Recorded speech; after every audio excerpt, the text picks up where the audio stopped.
WhatsApp guys এটা new video. তো যে যেখান থেকে আমার এই ভিডিওটি দেখছেন আশা করি আপনারা অনেক ভালো আছেন এবং সুন্দর আছেন। আজকে আমি কিছু কথা বলবো যারা বাংলাদেশ থেকে প্রবাসে আসবেন, কিছু কিছু কাজ খেয়ে করে কখনো প্রবাসে আসার চেষ্টা করবেন না, এটা আপনার জন্যই সমস্যা হয়ে দাঁড়াবে। তো আশা করি ভিডিওটি আপনারা স্কিপ না করে মনোযোগ সহকারে দেখবেন। হ্যাঁ, আপনারা যারা বাংলাদেশ থেকে নিয়ত করেছেন যে আমরা মধ্যপ্রাচ্যে বা যে কোনো আদার্স বিভিন্ন দেশে যাব, যে কাজ করব, অনেক টাকা ইনকাম করব, হয়তো বাংলাদেশ থেকে কিছু ঋণ অনেকে আছে ব্যাংকে আপনার ব্যাংকের থেকে অনেক টাকা ঋণ করে, আপনার প্রবাসী ব্যাংক থেকে বিভিন্ন এনজিও থেকে অনেক টাকা পয়সা নিয়ে বিদেশ আসে। আসার পর তাদের ফার্স্ট অফ অল প্রথমে এই দেশে এসে অনেক সময় আছে, এই দেশে আসার পরে আপনার 1 মাস 2 মাস এমনকি 3-4 মাসও আপনার এই দেশে বসে থাকতে হয়। প্রবাসে আপনি যে কোনো জায়গায় বসে থাকতে হয়, এবং তারা বসে থাকার পরে বাংলাদেশ থেকে যে নিয়ত করে আসে যে আমি প্রতিমা আমি ঋণ করে আইছি, সেই ঋণের টাকাটা আমি দিব। হুম, এই একটা মানসিক প্রেশার থাকে সবসময় তাদের মাঝে, সবসময় তাদের মাঝে এই মানসিক প্রেশার থাকে, আমি এত টাকা ঋণ করে আইছি, আমি কীভাবে দেবো আর কীভাবে শোধ করবো। ভাই এই জন্য আমি সবাইকে বলি যে আপনারা যারা প্রবাসে আসবেন, বাংলাদেশ থেকে ঋণ করে আসেন না, কষ্ট করে নিজের টাকা নিজে জমায় তারপর আসবেন। কারণ নাকি যদি প্রবাসে আপনি ঋণ করে আসেন তাহলে আপনি কী হবে, জিনিসটা আপনি যখন কাজ থাকবে না তখন একটা ডিপ্রেশনের ভিতরে পড়ে যাবেন যে আমি এতগুলো টাকা ঋণ করেছি, এবং তিনজন লোকেরা আপনার অনেক প্রেশার দেবে, বাড়ি থেকে অনেক হ্যারাসমেন্ট করবে, এবং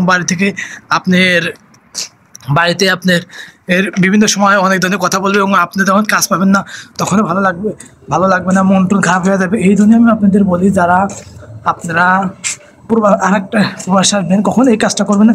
আর দ্বিতীয় যে টপিকটা, আপনার যে দেশেই যান না কেন, আমরা সবাই বিদেশে আসার একদিন আমরা দেন পাসপোর্ট জমা দিই, আদার্স না হলে পরে 2 থেকে আড়াই মাস সময় লাগে, মিনিমাম 2 থেকে আড়াই মাস সময় লাগে ভিসা হতে, যদি নর্মালভাবে হয়। আর যদি আসতে দেরি স্লো হয় তাই তো অনেকে 8-9 মাস এমনকি 1-1.5 বছরে চলে যায়। আপনি যে দেশে আসবেন সে দেশের ভাষা সম্বন্ধে ভালো একটা রিসার্চ করবেন। হ্যাঁ, ভালো একটা রিসার্চ করবেন, এবং সে দেশের সব কিছু কোন এলাকায় কাজ মাছ থাকে, সে দেশের আচার অনুসার কী, এগুলো রিসার্চ করবেন। তারপরে পাসপোর্টগুলো জমা দেবেন।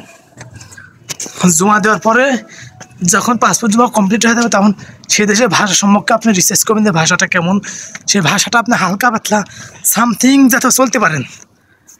হ্যাঁ, সেগুলো শিখে আসবেন, তাহলে আপনার অন্য উপকার হবে। কারণ নাকি যদি ভাষা শিখে আসেন তাহলে পরে আপনি যেখানে যান না কেন আপনি অন্তত বুঝতে পারবেন, একটা লোকের বোঝাইতে পারবেন যে আপনি অনেক বিপদে আছেন। হ্যাঁ, তাহলে আপনি অনেক সমস্যা থেকে নিজেই সলভ করতে পারবেন।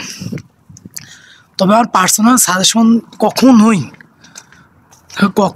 আপনারা এই কাজটা করবেন না যে আপনার ধরেন যে বলে যে কিস্তি তুলে এনজিও থেকে টাকা পয়সা তুলে বিদেশে আসবেন না বা জমি যেতে বেশি আসবেন না। এখন কিন্তু প্রবাসে এরকম নয়, 4 লাখ টাকা দিয়ে যদি আপনি জমি বেশি আসেন, আপনাকে একটা ক্যালকুলেশন করে হিসাব করে দেখেন, আপনার 4 লাখ টাকা উঠে দিয়ে গেলে আপনার প্রবাসে আপনার ফাও কাটতে হবে কতগুলো হিসাব আছে, আপনার প্রায় 13-14 মাস আপনার ফাও কাটে 4 লাখ টাকা বাংলাদেশে দিতে হবে।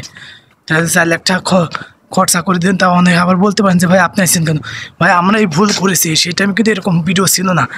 যদি এরকম অ্যাভেলেবল ভিডিও থাকতো তাহলে কখনো আমরা প্রবাসে আসতাম না, এই টাকাতে দেশে কিছু করে খেতাম, তাও বউ পোলা বন্ধে অনেক শান্তিতে থাকতে পারতাম। তো যাই হোক, ভালো থাকবেন, মা বাপ নিয়ে ভালো থাক।